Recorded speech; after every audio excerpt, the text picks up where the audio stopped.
Doreen, hello. Wonderful. Hello. I'm so deeply honored and excited to be here with It's you. so nice to talk to you. It has been, we just decided before we started recording, actually more than 2 years since we met in person. We haven't seen each other in person since then, So I think, right? silly. That's true. Yeah. That's true. Uh, That is true. we're That in a is too period of time true. where time is particularly meaningless, but it's also, I think, in general, over the last couple of years, has really slipped away from me in a lot of ways. So I'm glad we're finally doing this. I'm glad that we find ourselves in a moment where it occurred to me that, if there was ever a time to talk to you, now was probably the time. I'm And so grateful. It's yeah, so I'm really glad lovely we to can get do to it. see you moving and three-dimensional because I'm so used to seeing you in my book where you affirm me and encourage me every day. Thank you. Well, I'm going to introduce all of these lovely people to you. I'm sure this will attract some folks from both of our audiences and hopefully some new voices as well to come and check this out. I toyed with the idea of doing it live because I thought this is often a discussion that I like having with more people, but then that seemed like another barrier to delaying doing it even longer and having to figure out new technological stuff. So everybody, this is Doreen Dodgen-Magee, who is a wonderful author and educator and speaker who has traveled all over the world teaching people about technology and our relationships with one another and how the two interact, and also really just what it means to be human. I think something that I was so struck by in reading your book. So we met 2 years ago at a holiday book fair here in Portland, and we're wandering around, and I think I wandered over to Doreen's table and got chatting to her, and she had a book called Deviced, Balancing Life and Technology in a Digital World. And I was there with 100 Demon Dialogues, my book about imposter syndrome. And when we got to chatting, we realized pretty rapidly, I think, that we were drawn to a lot of the same subjects. Um, Even though both of the books have subject matter that is related to other things, it's like, oh, it's about technology, or oh, it's about imposter syndrome. Like, ultimately, the underlying question in both of these books, I think, is how do we show compassion for ourselves? How do we know ourselves? And how do we meet our needs irrespective of whatever is going on outside or inside of ourselves, whether that is the pull of technology, the lure of socialization with other people, or our own self-doubt and fear. So we were very enthusiastic about getting together at the time, and many times I was like, oh, like maybe we'll have dinner, like maybe we can have a recording session or something, and it just never happened. I slept on reading your book, I'll admit it. I read so many books about technology and creative careers and all that stuff that I was like, oh, I don't know if a nonfiction book is quite the thing right now. And then when I finally did read it, I think this spring, maybe even it might have taken me over a year. Oh boy.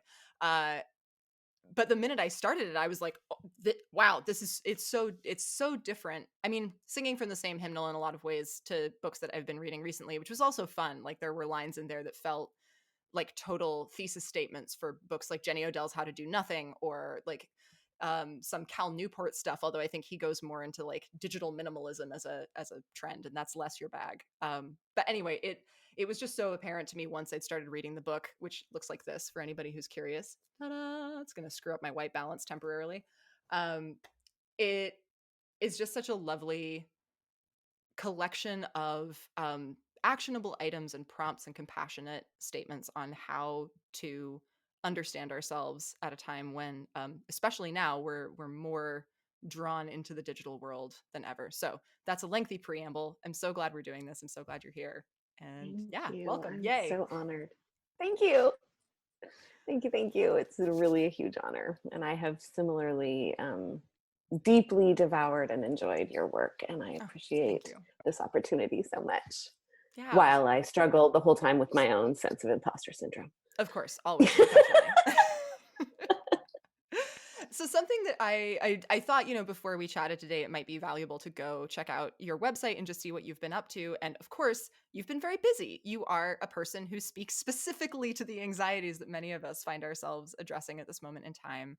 And I know when I finished my book tour for 100 Demon Dialogues, I was a lot of people asked like what it was like to have beaten my inner critic. There was this understanding of like, oh, you wrote a book about this, so it must not be a problem for you anymore.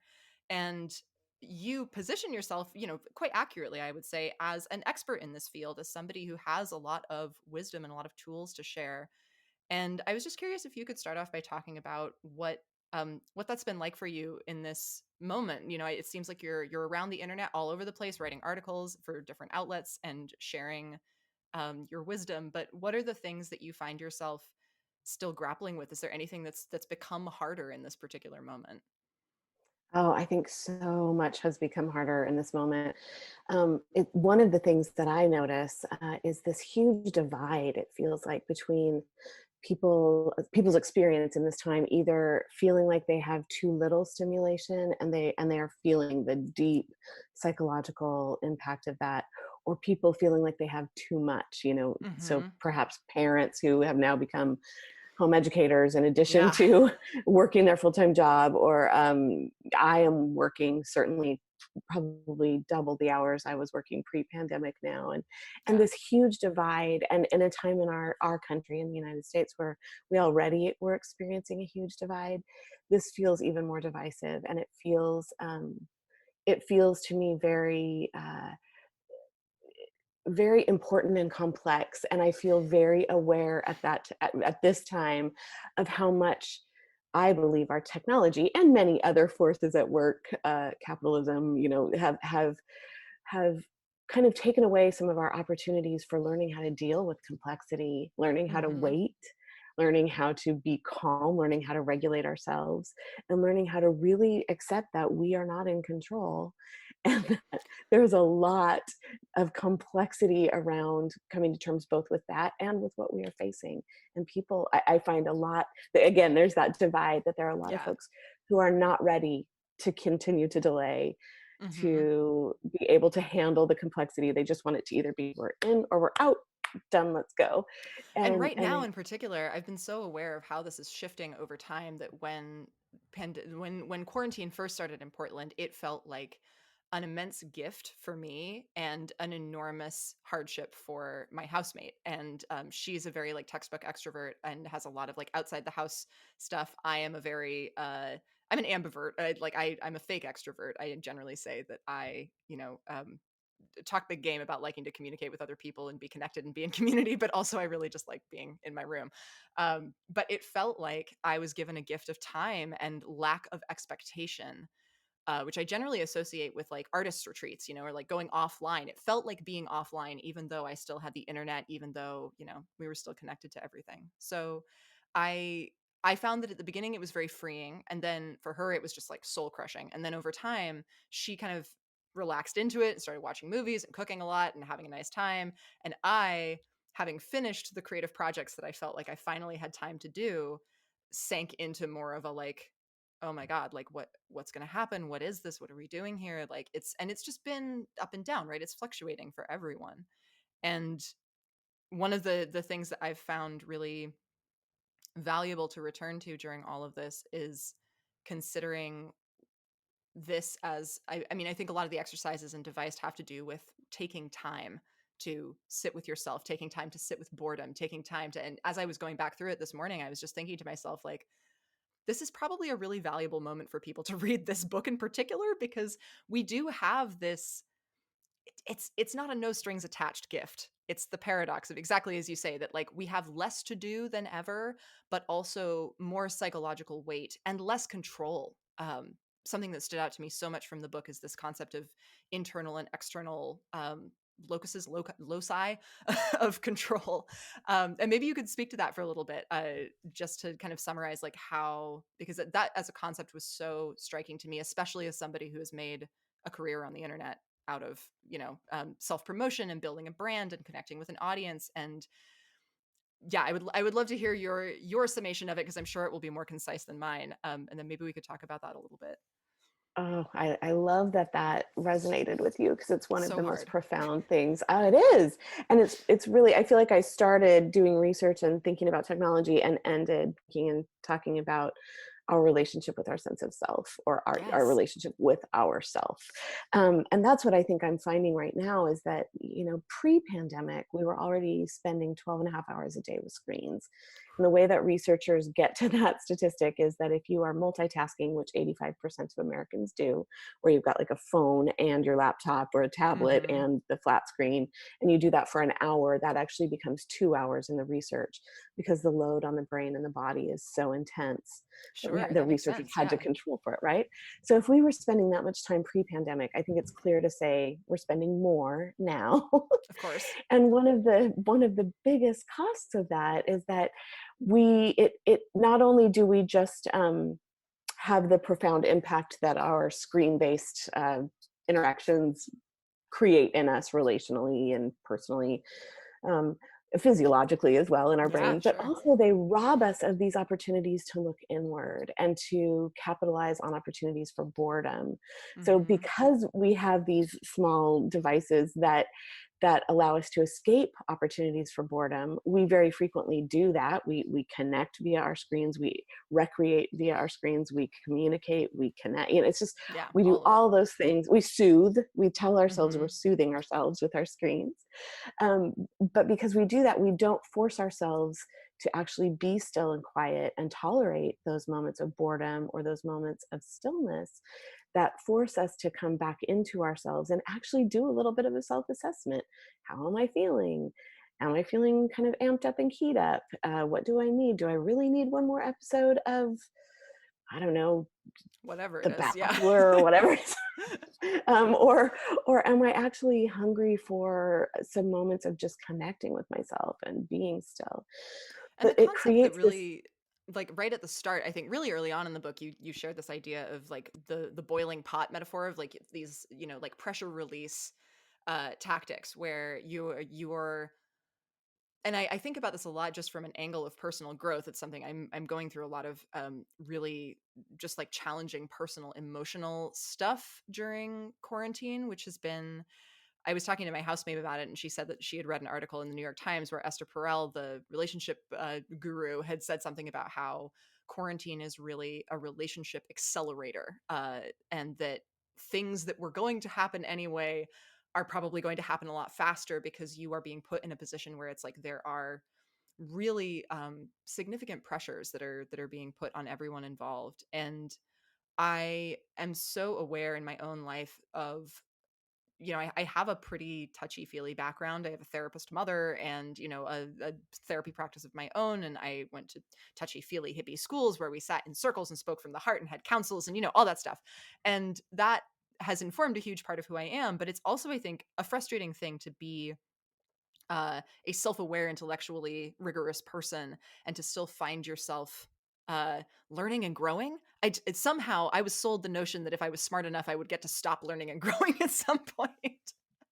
But I understand also that just means being dead. So it's I think it's probably for the best that we keep learning and growing. But the thing that struck me about that sense of or about that concept was, oh, in order to grow, in order to make change, in order to move forward, it's the story that about the dog sitting on the plank in the yard yelping. There's like, what is this story? I feel like it features in The Art of Asking that somebody's dog is sitting in the backyard yelping because he's sitting on a nail that's sticking up out of a plank of wood, and a friend comes over and is like, "I don't get it. Why isn't your dog moving?" And the owner's like, "Well, it just doesn't hurt enough yet." And when it hurts enough, we move. And I think your book posits a lot of notions of like, what does it look like to make change, not from a place of, okay, this pain has become so intense that I cannot bear it anymore and I have to make a change, because that's what avoidance leads to. And I think the thing you're describing of one more episode, one more batch of cookies, one more like 4 hour long conversation with an ex that I shouldn't be talking to, like whatever your drug of choice is during quarantine, um, it is a stopgap measure, and it actually takes away from the pressure that might push us almost, rather than being a pressure like a negative thing, it's like an accelerant, like you're siphoning the gas off, right? Amen. And psychologically, there is this concept called leaking, and Mm-hmm. it's this principle, that you're probably aware of it. The principle that if your being is like a balloon, and you keep taking all these experiences into it, like a air in a balloon, it gets bigger and bigger and bigger to the point that you begin, you're so filled with experiences and thoughts and feelings and just all the things that make us human, we feel so uncomfortable. It's too easy to just sort of pinprick the Mm-hmm. surface of that balloon and let a little bit of air out so that we're okay, we're kind of cozy and comfy again. And I Yeah. find that that's one of the times we use technology more than ever.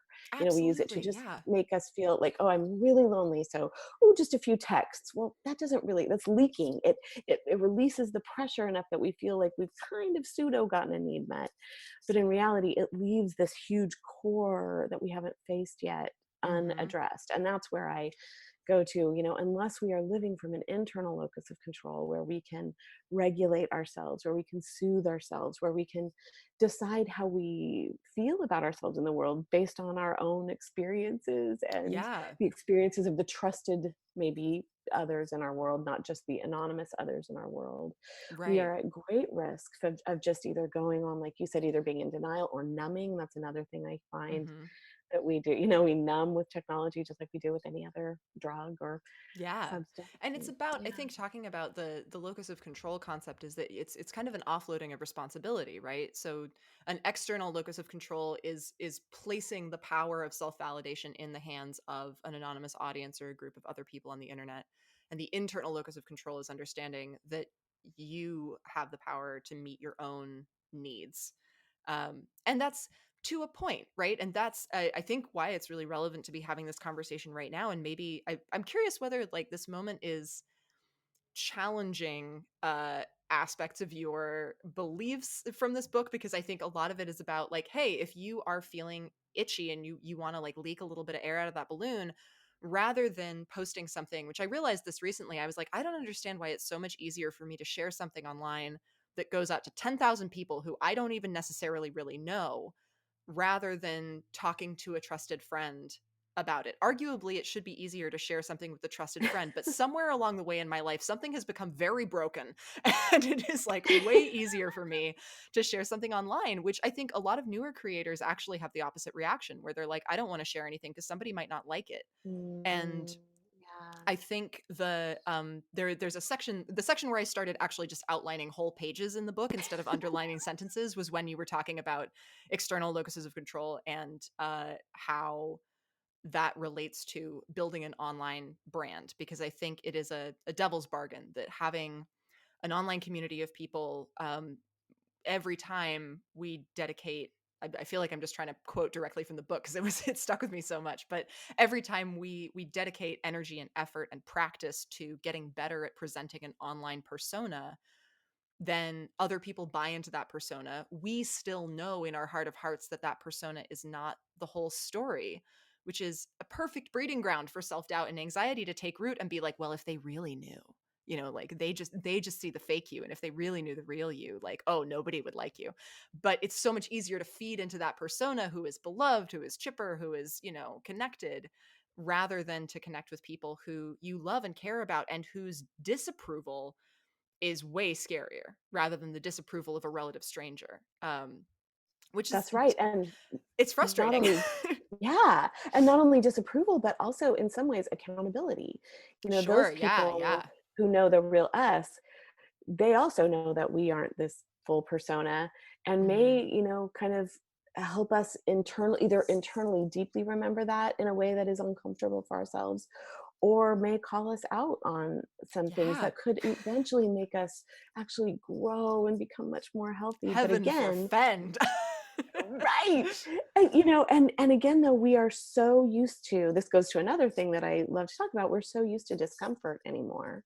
Mm, um, and unless we practice things like discomfort and being inconvenienced and uncomfortable, we will avoid it. And we now can, because we can kind of leak those needs off in these digital spaces where there isn't sure. the same kind of intimacy or accountability.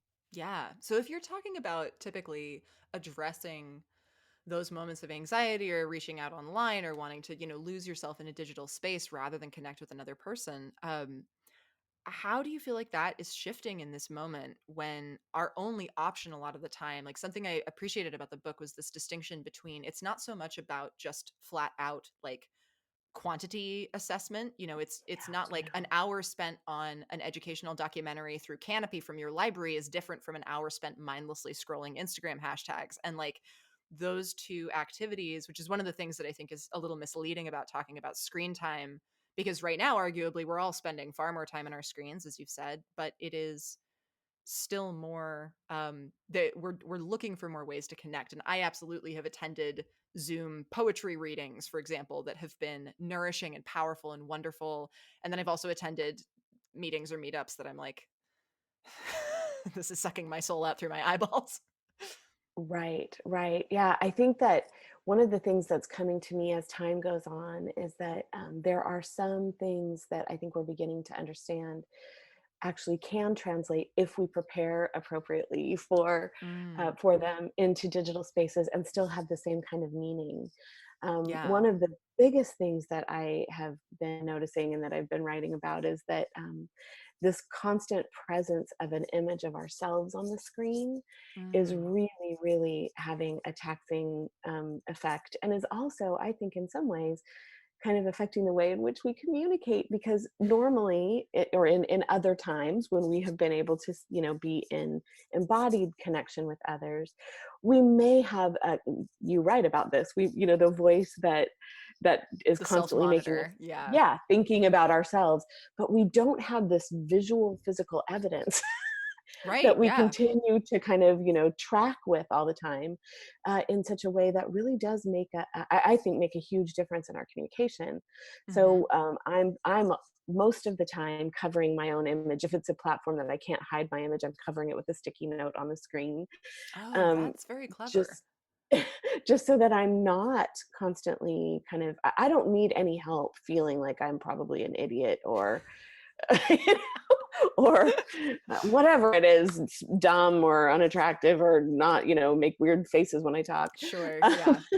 And so I think that's a dynamic right now that is profound. Another thing that I find is that um, this is a time, one of the groups of folks, I don't like talking about groups of people as groups of people usually, but Mm, one demographic in the research I've done that I really love are people who love to play video games. And one of my most profound and sacred experiences on university campuses is when I will say, hey, I'm going to just be sitting at the coffee shop and I would love to talk to anybody who games. Like, I'm buying everybody coffee, show up at this time. And one of the things I consistently hear is that because of the amount of time that they spend in the space that they love, which is such a for them, a rich and meaningful experience, they oftentimes feel very uncomfortable or unprepared or ill practiced at being able to have embodied conversations where eye sure. contact is a thing. And, so this is one of those times where I feel like, oh, this could be an amazing opportunity for those kinds of folks to get some really good practice without it Hmm. having to be in an embodied space. So I keep thinking there are these beautiful opportunities this could be giving us if we're all offering those outside of our kind of normal little experiences and range. This could Yeah. be a time where we could actually kind of use technology for all the things it's best at. Yeah. And I'm interested to talk a little bit more about this idea of like preparing the space accurately. This makes me think of, I haven't actually read it yet, but I bought Priya Parker's book, The Art of Gathering, for my housemate. And because we choose words every year with these annual Mm, workbooks that we do. And so we have like guiding words for each year, which is such a fascinating practice. And back in January, before any of this had started, I just happened to choose the word yield for this year, which has proven staggeringly prescient in so many ways. Uh, wow.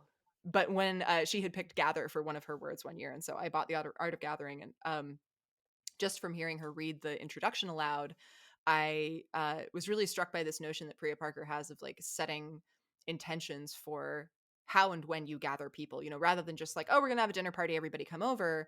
It doesn't always have to be like we're lighting a candle, we're setting an intention, but there are, I think, real things we can do to just create an expectation in space. Like one of the other really nourishing things that I got to do this spring was usually in March I go to Alaska for a comics retreat with a bunch of other creators. And over the last couple of years, I've started leading these.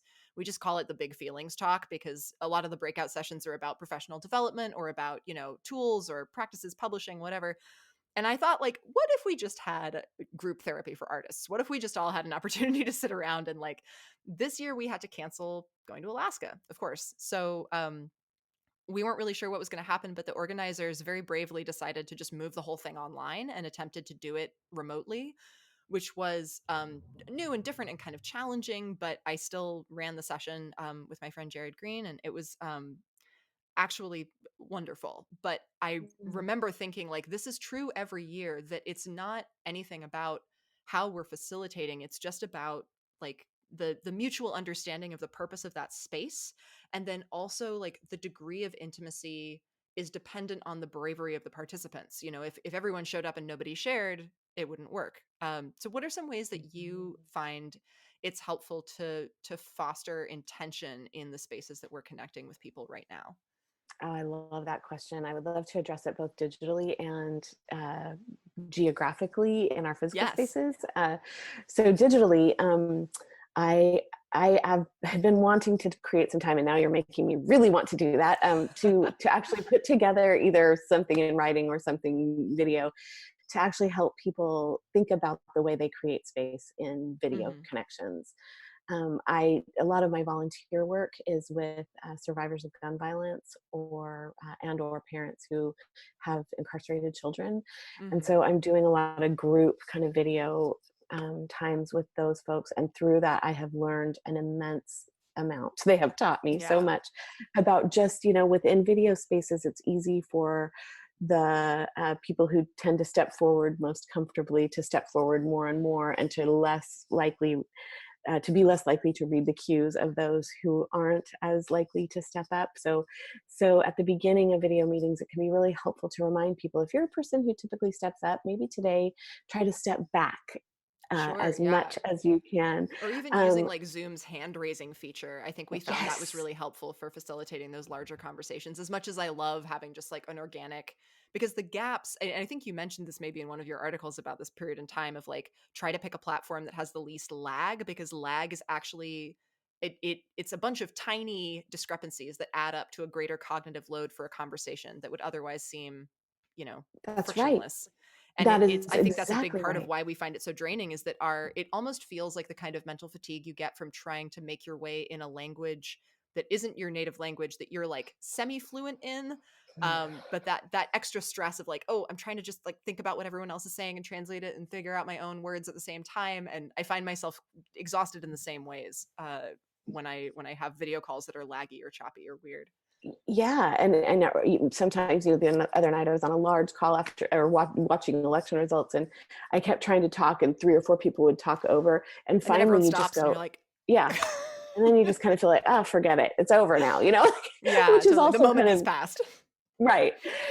So the other thing I'm really wanting to encourage people to do is to really amp up their use of nonverbal. So, you know, snapping, deaf applause, like the ALS Yeah, deaf absolutely. applause. ASL applause. Um, Yeah.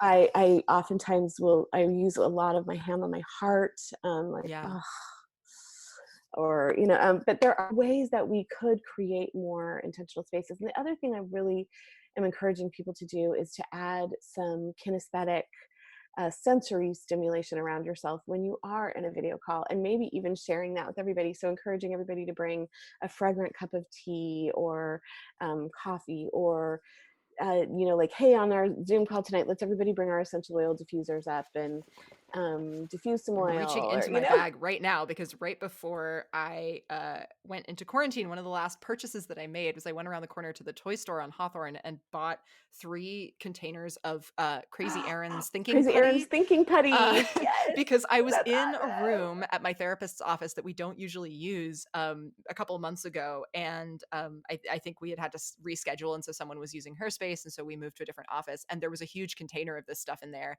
And I spent the whole session just like completely engaged in the work, you know, not distracted, but just completely mesmerized also by this like scarab colored collection of gooey putty. And it really Yeah. is like the most beautiful. It's so shiny and like Yep. I love it. So I went and bought 3 packets of it. And that's a great idea. I hadn't actually thought about using this on video calls. but it is just It's so nice to have something. I think it's also helpful because I am a gesturer and a fidgeter, and I did a podcast yesterday where I ended up just having to sit on my hands because I kept knocking my table and introducing like intense amounts of auditory discrepancies to the recording. So I was like, okay, Lucy, it's just like great. keep it together. Oh, Yeah, that's so tea and good. coffee is really Yeah. nice, and I think there was also an article where you were talking about considering phone calls, something that I've found that I really miss. I have been embroiled in an absolutely Kafkaesque nightmare of being without functional phone service for the last month, which has been a real doozy of a time to have that happen, and Yeah. by and large, it's okay because a lot of my communication is through the internet. I can still iMessage people. It mostly works out okay. Mm. But I miss walking and talking on the phone like so much. Yeah, it's And and when we are on the phone, it allows our other senses to be more awake, which sometimes helps us mhm, attend more to what we're hearing. absolutely, yeah. And I am Yeah. really hypothetically, I have a new handset arriving today that will maybe make that possible again. So I'm keeping my fingers crossed that I can go take walks and do more of that. And I think Mm. there are still physical avenues that are open to us, right? Like taking walks and getting more acquainted with the wildlife in our neighborhoods is something I've really enjoyed doing during this time. And I'm already like a pretty bird watching focused kind of person, but I've taken more walks. The streets are emptier. It's quieter. Yeah. Yeah. There And are there are there are many silver things. linings. Yes, and there are many things we can do in our homes too to kind of I think about right now, this is another opportunity for us to kind of create space to gather with ourselves. And Yeah. so if our only thing that we use to kind of entertain or occupy us is this little thing, we miss out on so much. So this could be a time where doing things like I too love Crazy Erin Stinking Petty, but where Yeah. we can even make our own slime. I mean, you can get a recipe with 3 ingredients that you can have delivered to your door and make your own slime and have that out on the table. Or, um, you know, uh, run your hands through water in a different way. Not just even, of course, we need to be washing our hands right Doing now, a lot but of hand washing. just Yeah. So to there's a lot help. of Yeah, opportunities to practice. help yourself have these sensory experiences, tasting new tastes, spicing up your food a little bit right now. Or if you don't have something like an essential oil diffuser or a candle available to yourself, putting a pan of water on the stove with whatever spices you want. Maybe it's curry and coriander one day and then Yeah. cinnamon and but whatever we can do right now to kind of make our spaces inviting to all of our senses, I think that's Hmm. hugely important for those people who right now are quarantining and sheltering alone, to find ways of actually tending to the need for physical touch, Yeah. using things like tennis balls or foam rollers to kind of give yourself a little bit of a self massage. Or learning, it's pretty easy, you can find some really good resources online for learning some acupressure points that you can Hmm. stimulate. If I have finally found two things that I can suggest that are in keeping with all of the good distancing and safety guidelines, but still enable you to at least be in the proximity of people. So one is Yeah. scoop ball or track ball. Have it's this little, you hold a handle and it's got like a curved thing like this, and you use wiffle balls in Oh, it yeah, yeah, yeah. because no one touches the ball. So you can Right. be more than 10 feet apart, but you can scoop the Yep. ball. And throw it And to then each other. and then if we really need touch and we're sheltering alone, giving blood is a way that you can actually, you Sure. can go and you can help your community, but there's also quite a bit of touch involved. And touch is the lack of touch, I was on a webinar last night about incarceration and just thinking again about how, solitary confinement is a form of torture. And in Absolutely. so many ways, some people are feeling tortured right now by lack of touch. And so, Yeah. really getting as serious as we can about finding whatever ways we can to meet those needs, because the psychological load is intense. And I Yeah. have immense empathy about that. And going back to that question of, oh, I had a train of thought here and it's getting away from me. Um oh, yes, that some people are finding this really overwhelming and some people are finding it really unoverwhelming, but like overwhelming because of lack of overwhelm. Yeah. I find that a lot of people right now are really concerned about bothering other people. Like I notice in my circles there's a lot of like, oh, I don't like, it's so strange even now to remember everyone is going through some form of this simultaneously, which in some ways is Mhm. kind of a gift. And I think at the start of this I had a huge amount of energy for writing letters. I solicited on Twitter for like, oh, if you want mail, just like let me know. And I ended up writing like 47 postcards and letters to people over the course of the next few weeks. But I totally lost steam after the initial push of like 30, because at the beginning there was so much novelty. It was like, what's it like where you are, what are the measures, what's going on, how are you feeling?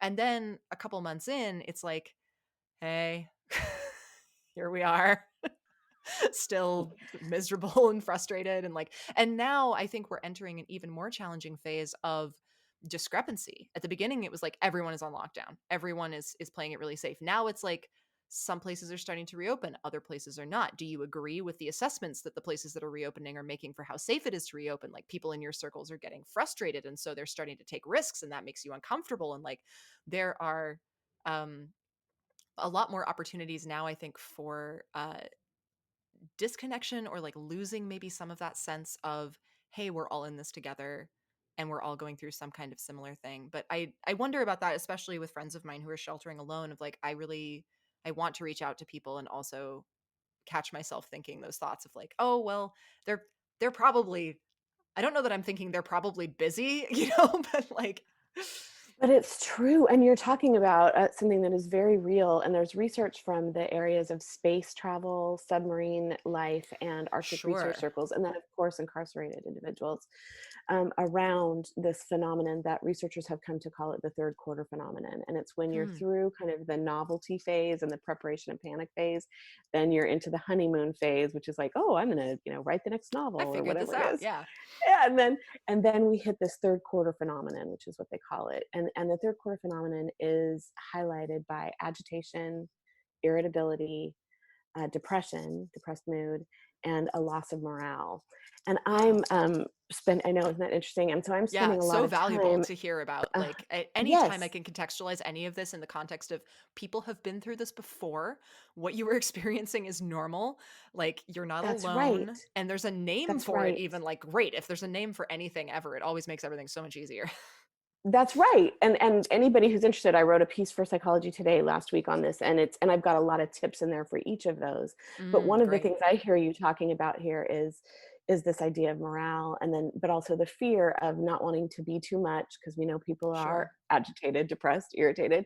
And so one of the things I'm encouraging friend groups to do, or individuals to do, is just to craft either a little, voice message that you're going to leave if you make a call, or a text or an email that just says, hey, I'm aware that we're in this really weird third quarter phase, and it's hard for people.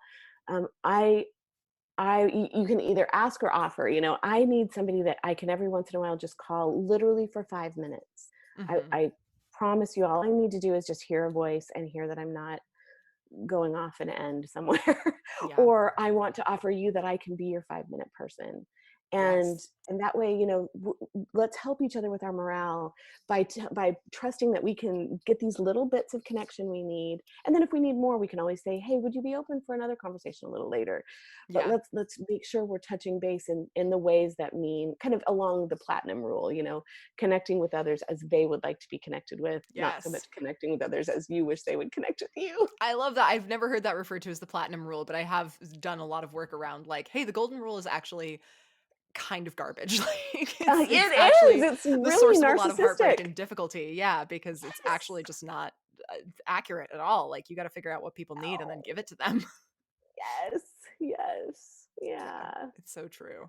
One other thing I wanted to ask that's kind of related to this is, something that you allude to in the book, but maybe don't talk about a great deal, is that you and your husband, you also live in Portland, and you practice radical hospitality, which is Thank something that you. when I read it, I'm like, wow, that is like, there are so many things that I want to sort of connect to that concept, and I've never talked to you about like what your definition of that is, or where it comes from, or how it manifests in your life. And obviously I'm sure it has changed. When I imagine it, I think radical hospitality is like inviting people you've just met over for dinner if it seems like you have a good connection with them, or like making space in your home for people to gather, or hosting folks who are passing through town, or letting your friends know that if they have friends who have friends who are traveling, you can host them. Like, it's an ethos that I think is really lovely. And I'm curious if that is, in fact, how you've been exploring it. And then are you still thinking about it right now? Like, how are you implementing that at this time?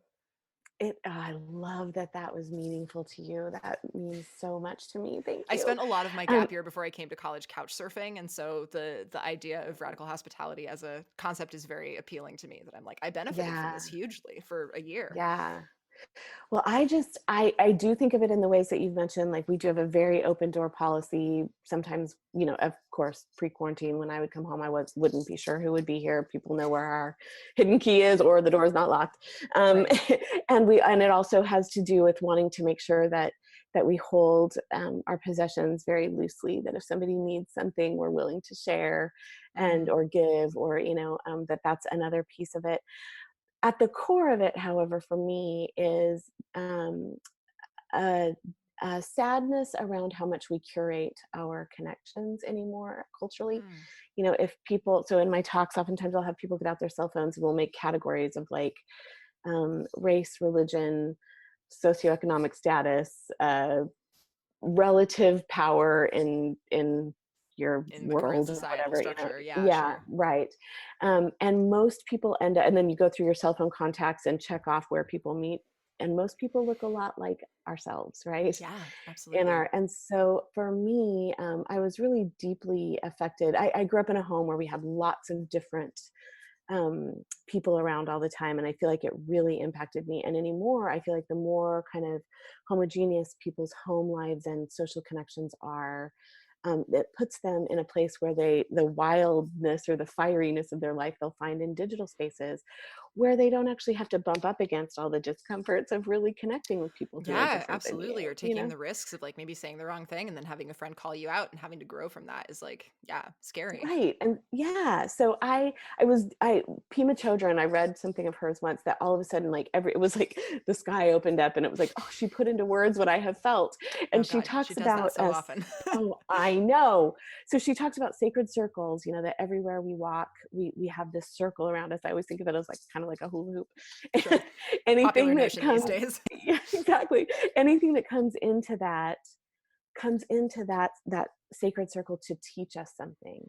And it really got me thinking about how so much of American culture, and I also grew up in um, an evangelical Christian culture, where Mm, anything that came into that circle you were supposed to teach. That was, you were the like. right. And so early on, when I came across this idea, I just decided, and my husband and children have been willing to go along, and it's really beautiful now. My children are adults, and I see this in their lives as well. But Mm, to just have a space where literally we're going to have all kinds of people here to teach us, and they're going to be not curated groups of people that we're comfortable with or feel a good connection with. Maybe it's just going to be whoever, yeah. and we're going to, sometimes it may be really uncomfortable.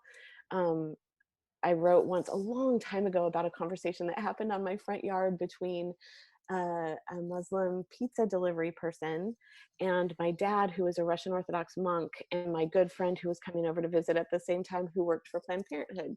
And I thought, like, these three people were having this amazing, like, respectful kind of connecting with each other, enjoying each other's chi and life force, and it was so beautiful and spicy. And so that kind of always Spicy. I love represents what I spicy. want.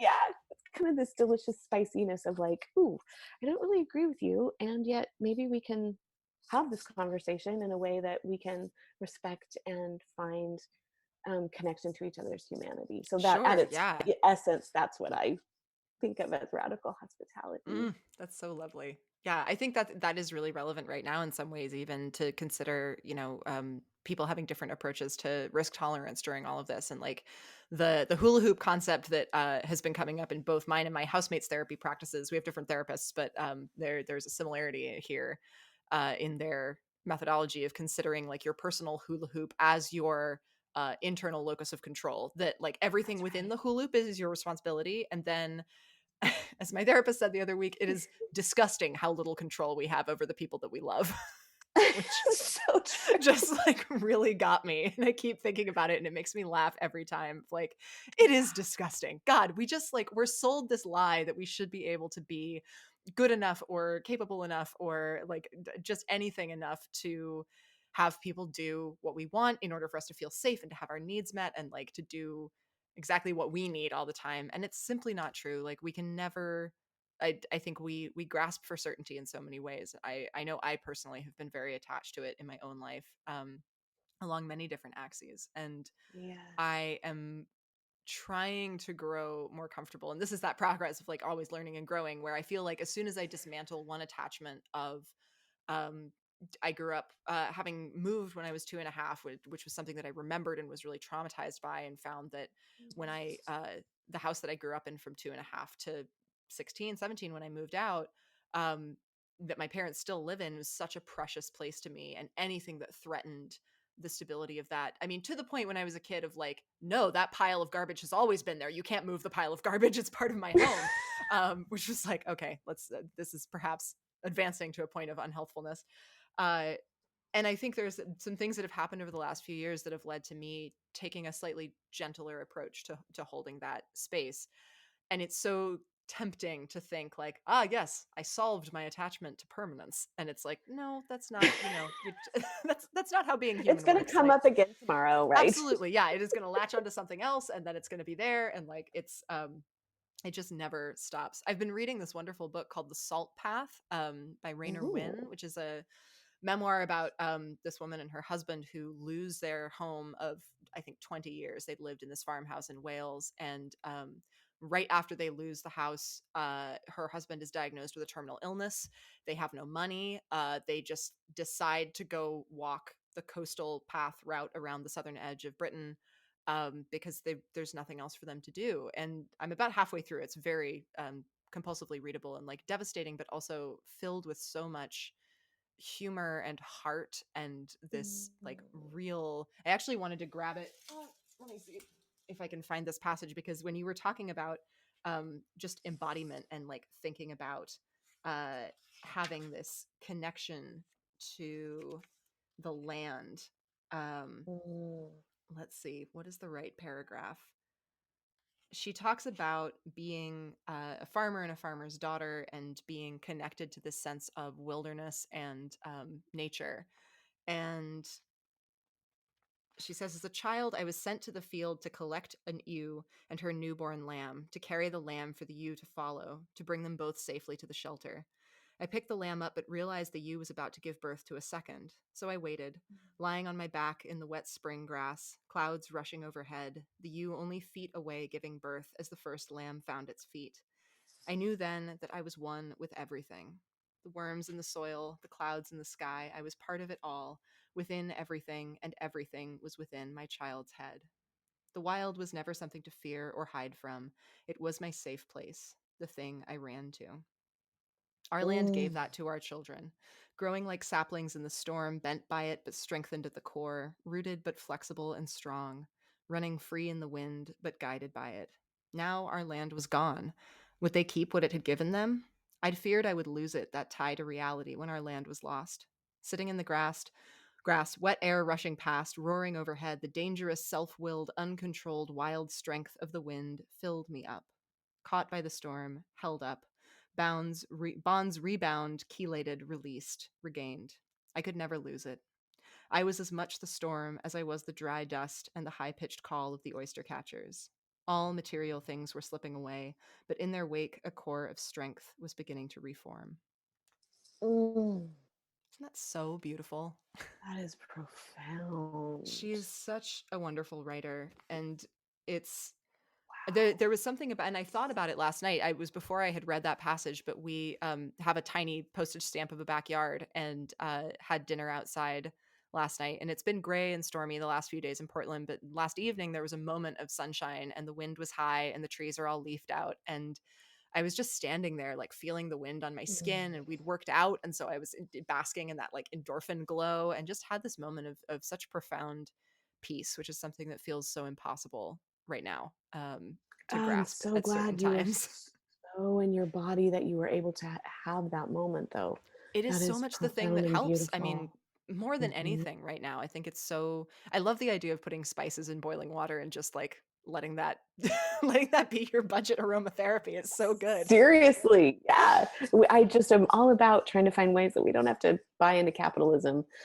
Yeah, that's to and something that is really. so prevalent right now, right? That like I'm getting so Mhm. many targeted adverts and people joke about this left, right, and center of just like in these trying times, it's a Yeah. perfect time to buy a new mattress. And you're like, no, it's not. No, it is really is not. It really is not. Yeah. One of the things that I've been doing is I'm actually doing another 100-day project right now. As a follow-up to 100 Demon Dialogues, but I'm not sharing it anywhere. It's been a really interesting experience to have something that's like Mm. private. Oh, And yours, yeah. it's all actually reading back through Device was reminding me it's very similar to a lot of the stuff that you've talked about of being super grounding, I guess. The exercise is just like trying to write Mm. reminders to myself about things that I know to be true about my like best and highest wisest goodest self, things that I need to be Mhm. reminded of at times when I feel wobbly in myself. And last night's entry was you have everything you need. Like it's just the thing that I have to remind myself is that I don't need more to be okay.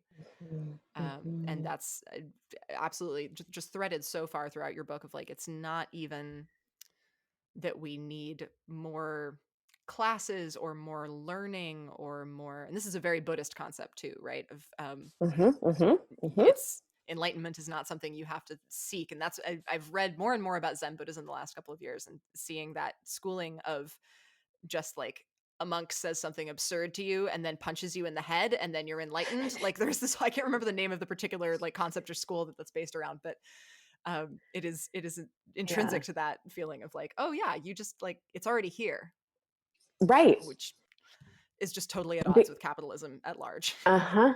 The other thing, in addition to I love what you wrote last night, the other thing I've been thinking a lot about is that good enough is both good and enough.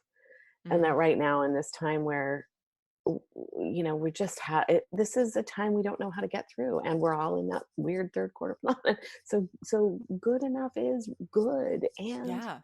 enough. What comes after the third quarter? Well, interestingly, the research shows that it's this, it kind of looks like that first period where there's like this kind of panic, like, oh wait, maybe I'm not ready to leave this, and Mm, I've got to really get ready for this new thing, and change is different. But the thing that we don't have the luxury of is knowing when it will end. And sure. so this is really completely uncharted territory for here on out. And the our in America, our inability again to sit with complexity and the unknown, and Yeah. to be able to delay gratification, um, doesn't bode well. and Mhm. and so I fear that we're going to have a little bit too quick of a desire to accept, oh, everything's fine now.